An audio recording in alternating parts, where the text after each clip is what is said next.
A partir de este momento, usted ha ingresado al Enfoque Bíblico Cristiano.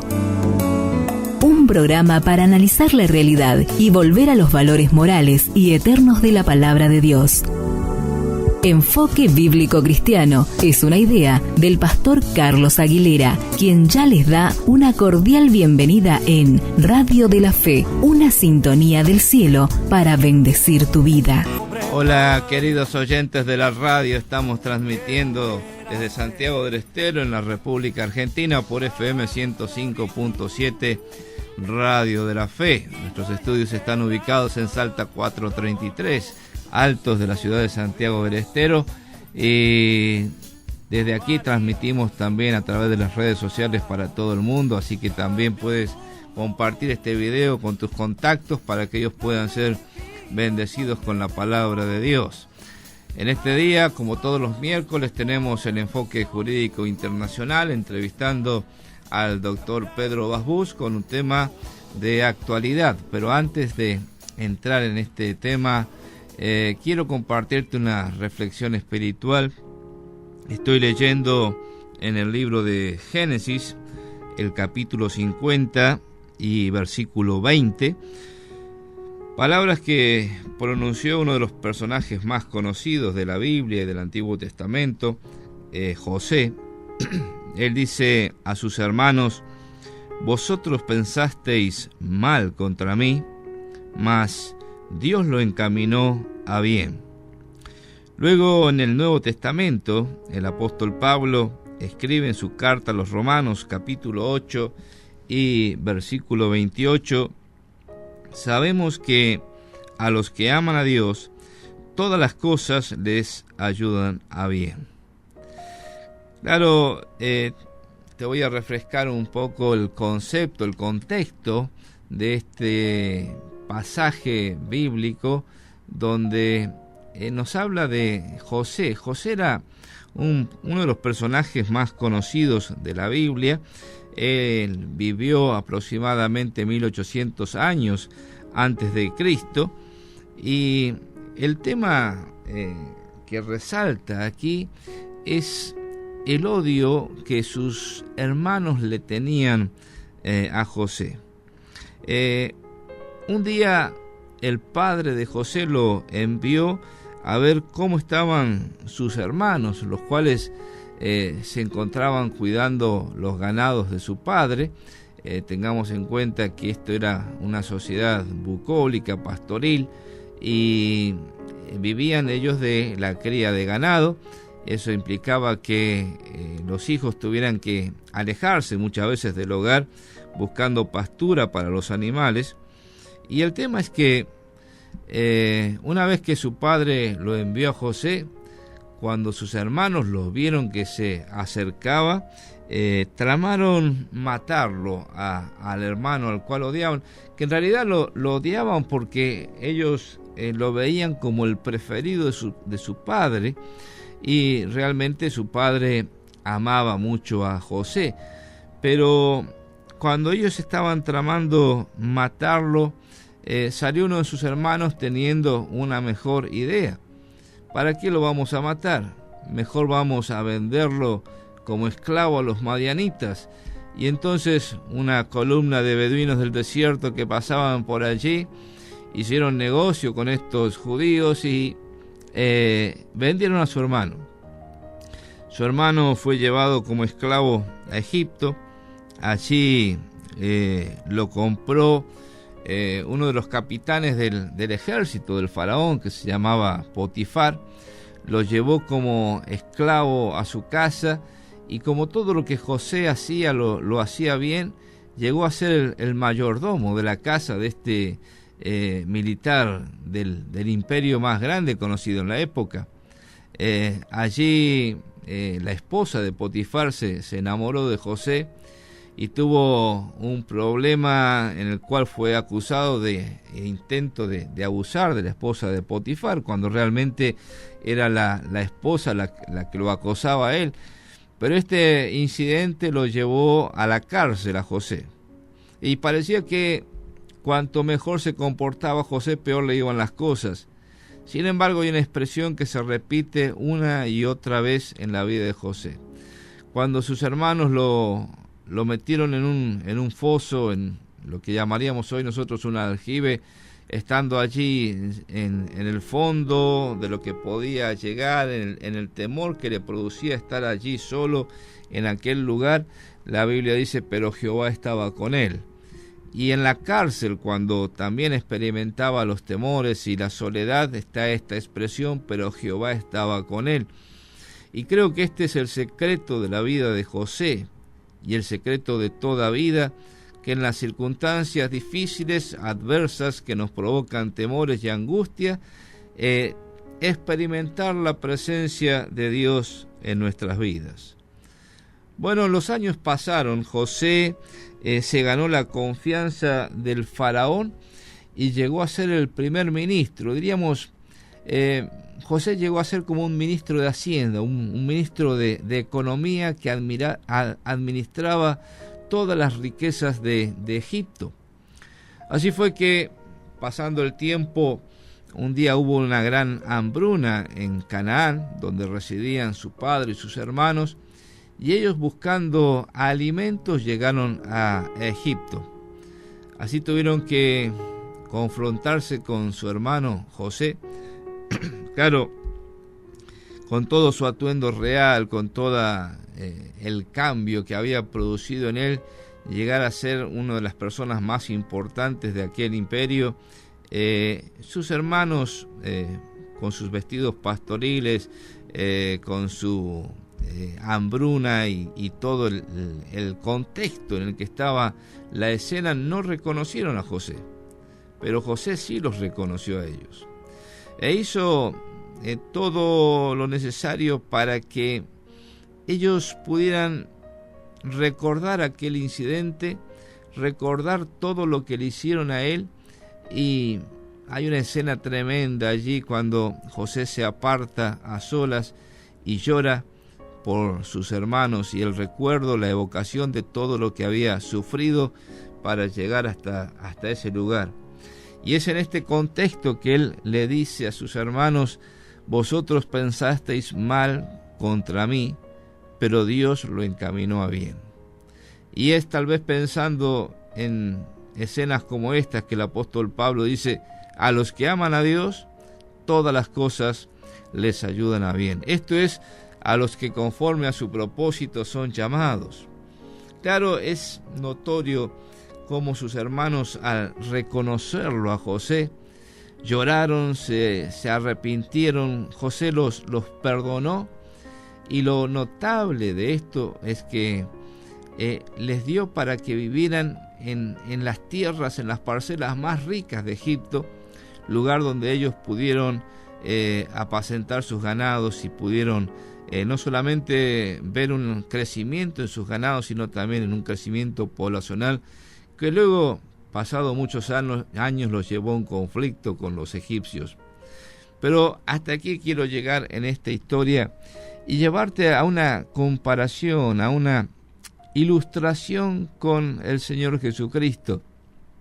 Porque fíjate qué interesante, así como el Padre mandó a José a visitar a sus hermanos y sus hermanos tramaron contra él matarlo, así pasó con el Señor Jesucristo. Un día, dice el apóstol Pablo, llegado el cumplimiento del tiempo, Dios envió a su Hijo, nacido de mujer y nacido bajo la ley, para que redimiese a los que estaban bajo la ley. Un día Dios el Padre envió a Dios el Hijo a este pobre mundo para visitarnos a nosotros, y Él se hizo como uno de nosotros, pero sin pecado. Porque así dice el libro de los Hebreos: por cuanto los hijos participaron de carne y sangre, Él también participó de lo mismo, para redimir por medio de la muerte al que tenía el imperio sobre la muerte, es a saber, el diablo, Satanás, y liberar a todos los que por el temor de la muerte estaban por toda la vida sujetos a servidumbre. Esto es lo que hizo Jesús. Ahora, en el caso de Jesús, sus hermanos, su mismo pueblo, tramaron matarlo. José no lo mataron, a Jesús sí lo mataron. Y Jesús fue crucificado y Jesús sufrió nuestros dolores y llevó el castigo de nuestra paz que fue sobre él. Por su llaga nosotros somos curados. Y esta muerte de Cristo en la cruz del Calvario fue una muerte salvífica, una muerte expiatoria que quita el pecado de en medio, que es el obstáculo que nos separa de Dios. Y así como José mandó a sus hermanos a buscar a su padre y los trajo para que puedan tener comunión y vivir en una tierra mejor, así la muerte de Cristo ha no solamente perdonado nuestra maldad y nuestro pecado, por cuya causa Él mismo fue crucificado y sufrió la muerte de cruz, sino que todo aquel que reconoce sus pecados y arrepentido viene a Cristo, recibe no un lugar en esta tierra mejor para vivir, sino que recibe vida eterna y recibe un lugar en el cielo, una vida eterna que comienza aquí y ahora, pero que se proyecta aún más allá de la muerte, porque Cristo Jesús nos ha asignado a cada uno de los que hemos depositado nuestra fe y nuestra confianza en Él, un lugar, no en la tierra de José, sino en la ciudad eterna, la nueva Jerusalén, que Él ha ido a preparar para cada uno de nosotros que tenemos confianza en Él. Por eso, Jesús, antes de morir en la cruz del Calvario, les dijo a sus discípulos: no se turbe vuestro corazón ni tenga miedo. ¿Creéis en Dios? Creed también en mí. En la casa de mi Padre muchas moradas hay. Voy pues a preparar lugar para vosotros. Y si me fuere y os preparare lugar, vendré otra vez y os tomaré a mí mismo, para que donde yo estoy, vosotros estéis también conmigo. Qué hermosa expresión y qué hermosa ilustración de lo que es la vida del Señor Jesucristo, la muerte del Señor Jesucristo y todo lo que Él ha conquistado para nosotros. Vosotros pensasteis mal contra mí, podría también decir Jesús, pero Dios lo encaminó para bien. Y desde la radio quisiéramos que esta fuera tu experiencia personal también, un encuentro con Cristo en el cual puedas reconocer que fueron nuestros pecados los que lo llevaron a la cruz y por los cuales Él tuvo que sufrir, pero también recibir y experimentar el amor y el perdón de Cristo, que nos ofrece una vida abundante y eterna. Te habla el pastor Carlos Aguilera, te damos la bienvenida a nuestro enfoque bíblico cristiano de hoy.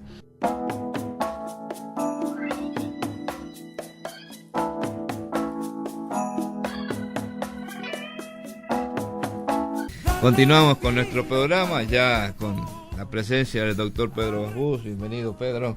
Gracias, Carlos. Muy buenas noches a todos, a la audiencia que nos está viendo de la radio. Bueno, en este contexto convulsionado que tenemos en Latinoamérica, tenemos eventos próximos, ¿no?, en la vecina Brasil, y algunas novedades con respecto a la realidad que está viviendo Venezuela. Así que vamos a hacer un combo esta noche. Vamos a hablar de algo del contexto latinoamericano, ¿eh? Hacemos el 2x1. ¿no? Así es, más barato. El próximo domingo empezamos por Brasil, que es nuestro vecino más importante y es nuestro socio más importante de Mercosur. El próximo domingo van a tener lugar en Brasil las elecciones complementarias, lo que comúnmente se llama el balotaje, en donde las dos fuerzas que han ganado, que han salido con mayores caudal de voto en la elección pasada de los primeros días de octubre, del 6 o del 7, no me acuerdo bien, fue el domingo. En este caso, por un lado, Jair Bolsonaro, que sería la extrema derecha, que tiene casi el 50% o ya más, según los últimos sondeos de Datafolha, que es una de las consultoras de Brasil. Habría que ver qué dice el resto de las consultoras. Estuve buceando y había un porcentaje, una intención de voto mayor al 50%, y por otro lado, Haddad o Adachi, como dicen los brasileros, que para nosotros los que somos de descendencia árabe es Haddad. Ajá, la J suave. Así es, con la J suave, tiene una intención de voto menor. Haddad representa al Partido de los Trabajadores. Dijimos nosotros que Haddad es el delfín de Lula da Silva, que hoy está cumpliendo la condena en prisión y está privado de su libertad impedido por el Tribunal Electoral en su momento para presentarse como candidato en las elecciones. Por eso más o menos tiene lugar, o uno puede encontrar alguna razón en el declive de votos del PT, porque dijimos aquí en numerosos programas que no es lo mismo Lula que Haddad, no es lo mismo Chávez que Maduro en Venezuela, y así sucesivamente, en donde el carisma de ciertos expresidentes o ciertos candidatos políticos es importante a los efectos de sumar o restar votos. Sí. Ahora, yo tengo una lectura, y esto hemos hablado también, Carlos, si no me equivoco, pero vale la pena repetirlo.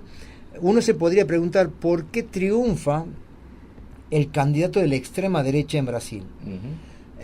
Un candidato que ha tenido, expresiones poco felices para con el género femenino, por ejemplo. Se lo ha tildado de misógino, se lo ha tildado de autoritario, ha reivindicado la dictadura militar de la década del 60, él ha reivindicado, y aquí el presidente de la Corte de Brasil dijo que en lugar de dictadura fue un movimiento militar, algo que si vos lo trasladas a nuestro país y a nuestra historia reciente, podría encrispar a cualquier defensor de derechos humanos, porque hablar de que la dictadura del 76 al 83 en Argentina fue un simple movimiento implicaría soslayar todas las violaciones a los derechos humanos que tuvieron lugar en nuestro país y en el resto de Latinoamérica, porque eso fue, no me quiero meter en otro tema, pero fue más o menos una ideología desde la década del 60 en adelante, cuando en Cuba triunfa, en este caso, el golpe de Estado que lo derroca Batista, el Che Guevara y Fidel Castro, y en el 61 arrían la bandera cubana e izan la bandera del marxismo-leninismo. A partir de ese momento, Estados Unidos enarbola la doctrina de la seguridad nacional y dice: nosotros no podemos tener en América Latina una sucursal de la Unión Soviética. Y ahí empezaron, eso fue una ideología que fue... la misma matriz, para toda Latinoamérica. Si vos te pones a ver, desde el 60 en adelante, casi todos los gobiernos latinoamericanos fueron gobiernos de derecha y militares.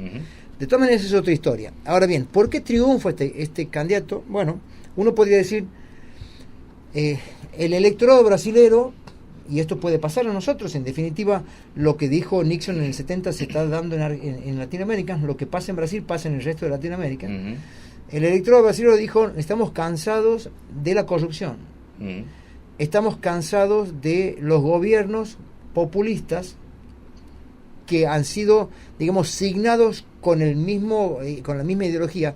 Populismo es igual a corrupción. Yo creo que no es así, pero la historia reciente nos ha demostrado de que hay una matriz de corrupción más fuerte en algunos gobiernos que en otros. No quiere decir que los militares no hayan sido corruptos. La corrupción hoy es un fenómeno mundial que abarca a todas las ideologías. Entonces, lo que dicen los brasileños: nosotros no queremos gobiernos corruptos, queremos un gobierno que no solamente haga y robe, sino que haga sin robar. Como dicen, roban pero hacen. Claro. Nosotros queremos que hagan sin robar. En definitiva, para eso les damos el mandato popular.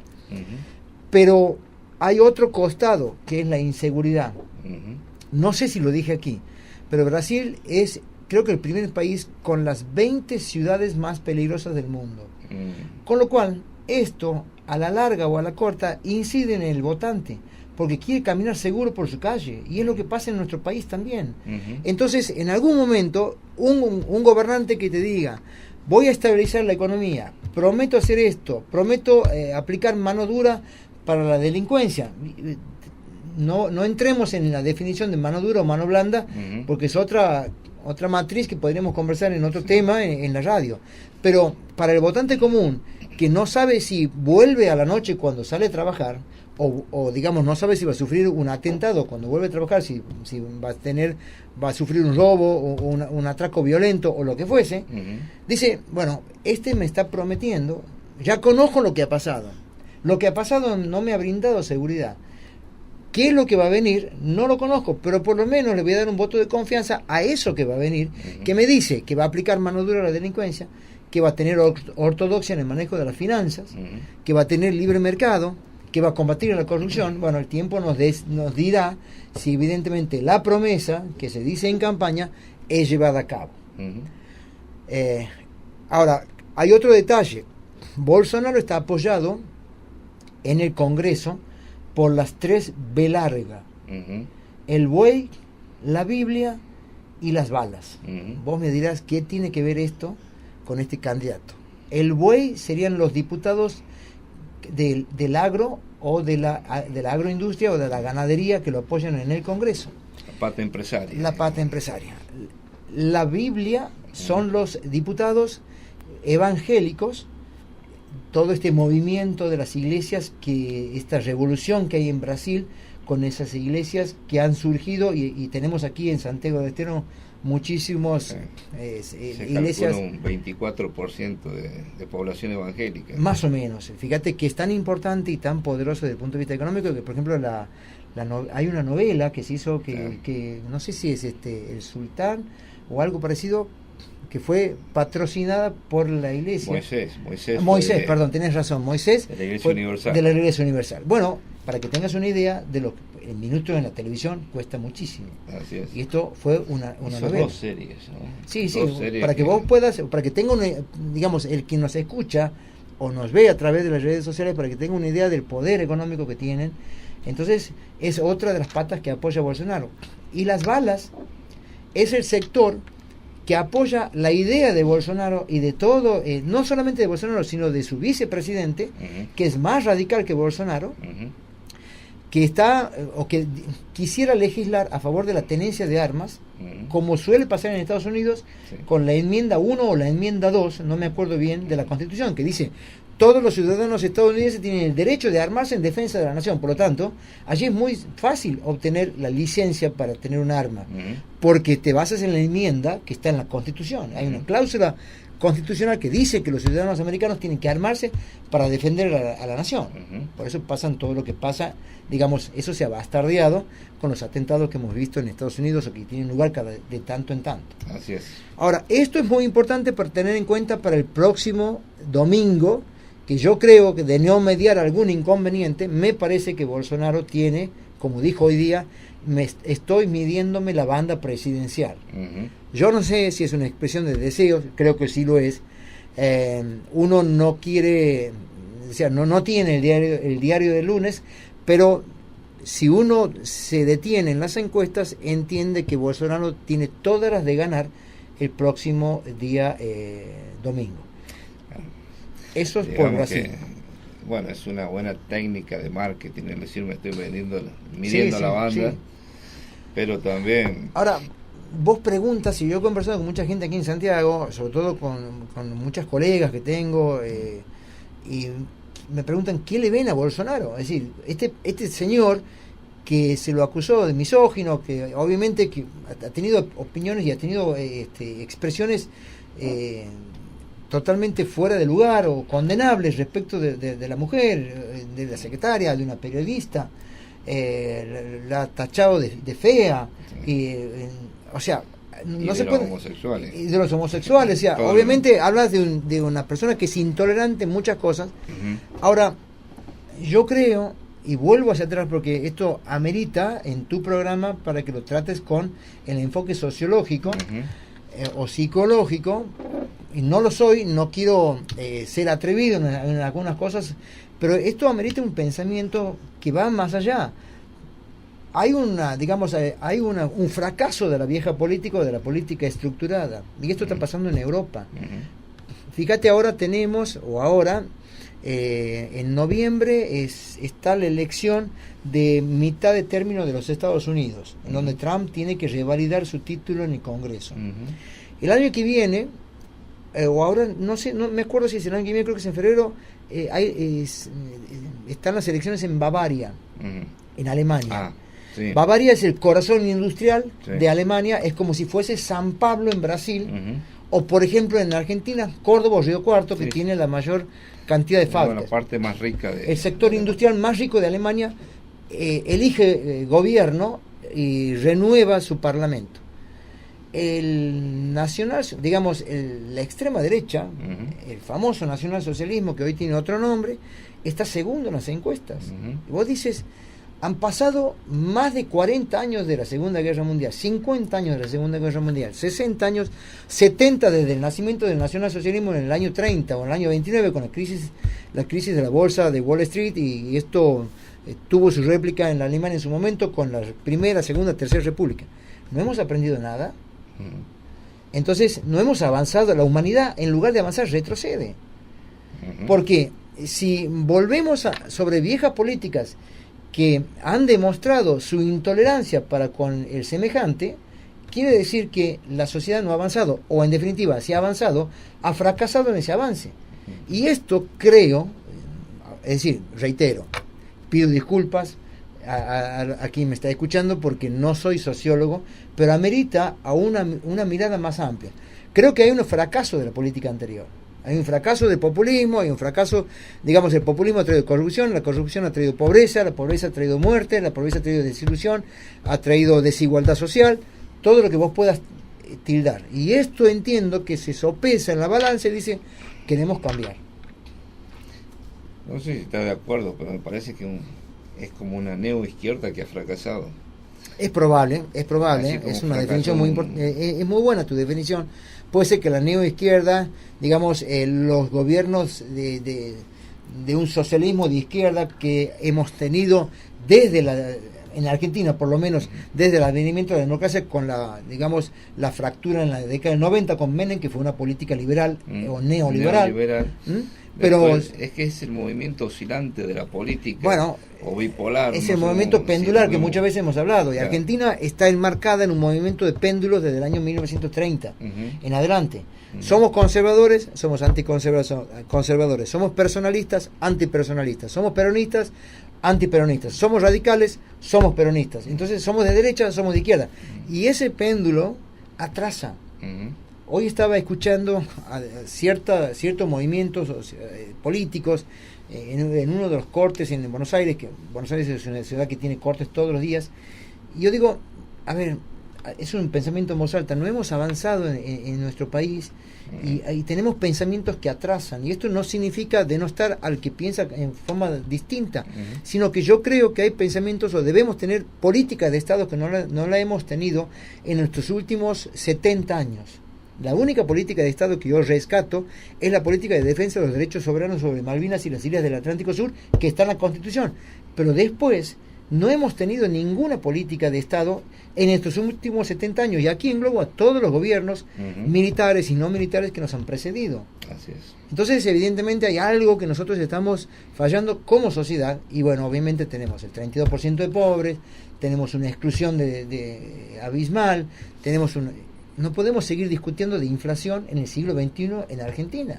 Venimos discutiendo desde la década del 50. Y antes también. Entonces digo, a ver, debemos tener políticas de Estado, y eso hace, o creo que el votante en algún momento, en este caso de Brasil, ha pesado en la balanza y dice, bueno, voy a dejar atrás todo lo que conozco, lo malo conocido, y voy a lo que no conozco, pero creo, por lo que me dice, que necesitamos mano dura en este momento en Brasil.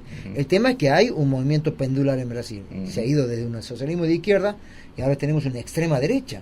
No es que estamos en el medio, no, hemos ido a las antípodas. Hemos dado un giro de 180 grados. Y entiendo que eso en algún momento puede replicar en los países vecinos.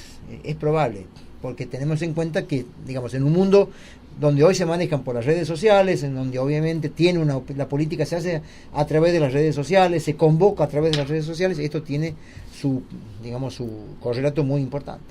¿Bolsonaro tiene trayectoria política? Él viene siendo, él es un político hace 30 años. Ajá. Yo particularmente lo definí en su momento como un outsider de la política.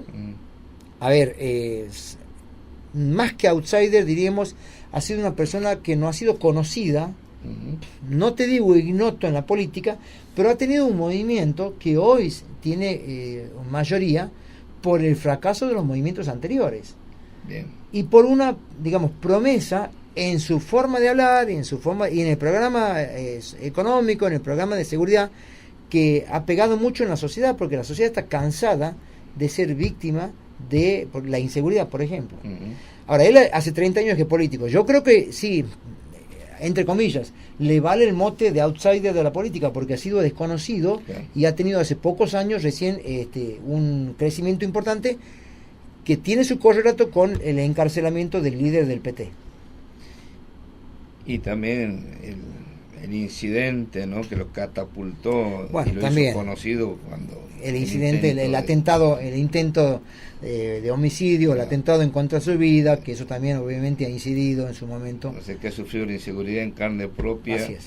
Entonces, todo eso llevado digamos, trasladado a la vida común, a la vida diaria del votante, del ciudadano de clase media, de que obviamente como decimos, el trabajador común que tiene que tomar el colectivo todos los días, o el ómnibus, o el taxi, o sale en su auto para ir a trabajar, obviamente pesa. Y estamos hablando de un país de más de 100 millones de habitantes, tiene un colegio electoral creo que de 170 millones, que es importante. El Congreso tiene 513 bancas.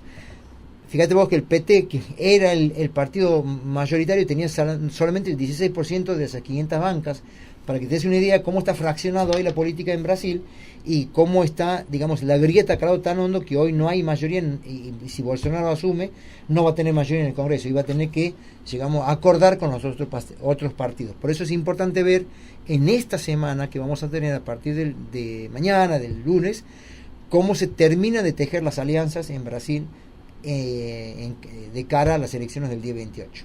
Bien.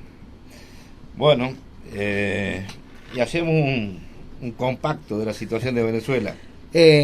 Hoy Venezuela, o sea, la Unión Europea hoy, a través de su Consejo de Ministros de Relaciones Exteriores, intentó llegar o dialogar con el gobierno de Maduro. O sea, vos sabés que la Unión Europea ha sancionado a 18 miembros del gobierno venezolano, les ha congelado los activos y les ha prohibido el viaje a Europa. Más o menos lo que hizo Donald Trump con algunos miembros del partido de Maduro, en este caso Maduro, su esposa, sus hijos, que no pueden viajar a Estados Unidos, tienen embargado los activos en Estados Unidos. Ahora, la Unión Europea lo que dice es: vamos a intentar el diálogo en un país que tiene una crisis humanitaria importante, que más de 2 millones de personas han salido, son refugiados. Hoy Maduro hace poco tiempo ha creado la policía fronteriza para impedir que salgan los ciudadanos venezolanos. Hoy no sale quien quiere, sino quien puede, porque hay que tener dinero para salir. E inclusive cuando cruzan la frontera pueden temer por su vida estando en Colombia, por ejemplo, por los paramilitares de Venezuela que se infiltran en Colombia y obviamente pueden matar a los que piensan no al ciudadano común, sino a los líderes de partidos que huyen de Venezuela. Entonces dice la Unión Europea: vamos a tratar de mediar y vamos a tratar de entrar a considerar la situación de crisis humanitaria de los venezolanos. Hoy Maduro sacó un decreto en donde vuelve a vender euros, por ejemplo, en una economía totalmente alicaída. Hace tiempo que no se venden dólares oficiales. O sea, hay un mercado negro en donde una moneda extranjera cuesta 50 veces más que el bolívar. El euro exactamente lo mismo, pero hoy ha tratado de abrir diciendo: vamos a vender euros, y como correlato la Unión Europea dice: vamos a intentar mediar. O sea, tiene una relación esto de vender euros hacia la población, que no sé quién va a comprar porque no pueden comprar jabón, ¿me entiendes? Solamente sectores muy privilegiados del mismo gobierno podrían acceder a la moneda extranjera. Hay que tener en cuenta. Y acaba de cerrar un acuerdo militar, me parece esto, que estamos viviendo una película de ciencia ficción, con Rusia para comprar más de, creo que son 3 o 4 fragatas misilísticas de Rusia. Rusia y China hoy tienen un pie en Venezuela, y eso no es menor. Hay que tener en cuenta que hoy tanto Rusia como China le disputan la hegemonía latinoamericana en los Estados Unidos. Hoy con Venezuela, mañana no sé. Buenísimo, Pedro. Gracias por traernos la información esta, al contrario, muy actual. Gracias por el café, Roxana. Me debe un café a mí para la próxima. Vamos a escuchar un tema musical y enseguida volvemos para la reflexión final.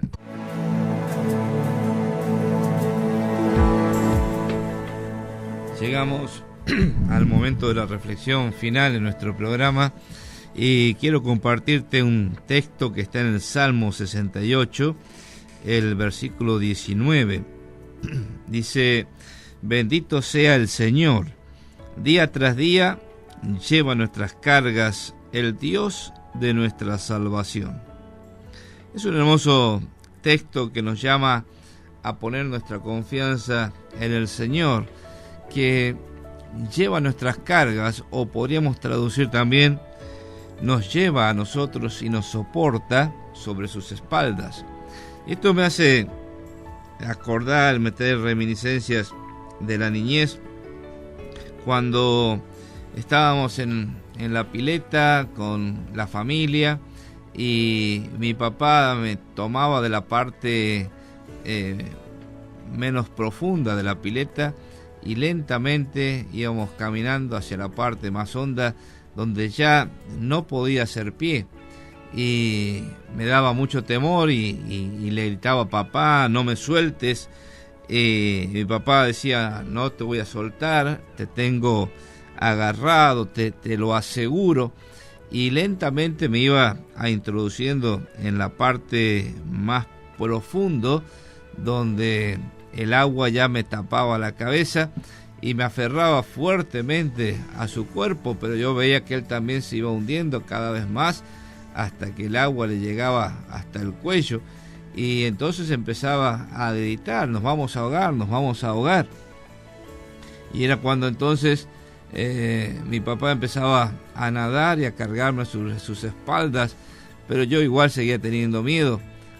Ahora, lo que era la intención de mi padre era, por una parte, hacerme sentir confianza en él, ya que era mi único sostén, y si me soltaba realmente iba a tener dificultades. Y por otro lado, darme confianza para aprender a flotar, aprender a nadar, cosa que lo fui haciendo paulatinamente, ¿cierto? Hasta que uno se larga solo y comienza a dar las primeras brazadas y se da cuenta que puede flotar por sí mismo. Pero aquello no era una simple clase de natación, sino era una lección de confianza. Qué importante cuando podemos tener padres que nos infunden esa confianza, que a pesar de nuestros temores podemos sentir que están ahí. Y qué importante que nosotros como padres podamos infundirle esta confianza a nuestros hijos. Uno de los problemas más notables en la sociedad actual es la de los padres ausentes y el sentido de orfandad de hijos que tienen padres vivos. Y es muy necesario hoy la presencia de padres que puedan acompañar a sus hijos en toda circunstancia.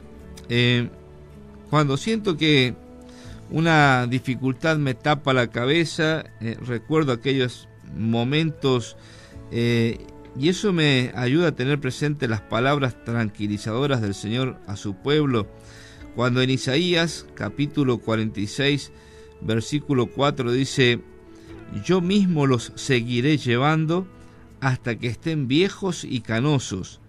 Yo los hice y yo los llevaré. Quizás no siempre podamos sentir los brazos de Dios sosteniéndonos, los brazos de Dios protegiéndonos, pero esta es la promesa que Dios nos hace en su palabra. Su presencia y su protección deben quitar de nosotros todo temor y poner en Él toda confianza. Dice Hebreos capítulo 13 versículo 5, una promesa preciosa de parte de Dios: nunca te dejaré, nunca te desampararé. Cuando descansamos en el cuidado de Dios y en sus promesas, el Señor nos ayuda y nos enseña a aprender a confiar en su fidelidad. Un Dios verdadero, un Dios fiel, que siempre cumple sus promesas. Así que, mi querido oyente, aférrate por la fe a esta promesa de Dios: nunca te dejaré, nunca te desampararé. Esto nos eleva por encima de nuestras preocupaciones, para que descubramos una nueva paz en el Señor. Bendito aquel que tiene en Jehová su confianza, dice el profeta de la antigüedad. El que persevera pensando en el Señor tiene siempre paz en el corazón. Te habla el pastor Carlos Aguilera. Te mando un fuerte abrazo con el deseo de que Dios te bendiga. Si Dios lo permite, nos encontramos mañana a las 20 horas para un nuevo enfoque bíblico cristiano. Por hoy, nada más. Mañana nos volveremos a encontrar con un nuevo enfoque bíblico cristiano de la actualidad. Por Radio de la Fe, una sintonía del cielo para bendecir tu vida. Por su compañía, muchas gracias.